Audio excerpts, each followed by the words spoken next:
வணக்கம். மே 1 முதல் சிலிண்டர் விலை குறைய போகின்றது. இல்லத்தரசிகளுக்கு குட் நியூஸ். பொதுத்துறை எண்ணெய் நிறுவனங்கள் மாதம் தோறும் முதல் தேதியில் சிலிண்டர் விலையை மாற்றி நிர்ணயம் செய்யப்படுகின்றன. அந்த வகையில் மே 1ஆம் தேதி சிலிண்டர் விலை குறையலாம் என்று பொருளாதார வல்லுநர்கள் கணித்து உள்ளனர். இதற்கு சர்வே அளவில் கச்சா எண்ணெய் விலை குறைந்து வருவது காரணம் என்றும் கூறப்படுகிறது. தற்போது வீட்டு உபயோக சிலிண்டரின் விலை 818.50 ரூபாயாகவும் வணிக பயன்பாட்டிற்கான சிலிண்டர் விலை 1930 ரூபாயாகவும் உள்ளது.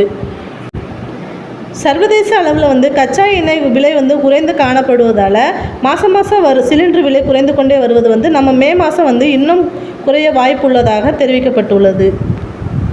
இந்த மாதிரி சிலிண்டர் சம்மந்தப்பட்ட நியூஸ் மற்றும் கவர்மெண்ட் சம்மந்தப்பட்ட அப்டேட் உங்களுக்கு உடனுக்குடன் தெரிஞ்சுக்கணும் அப்படின்னா நம்மளோட சேனலை தொடர்ந்து வாட்ச் பண்ணுங்கள், சப்ஸ்கிரைப் பண்ணுங்கள்.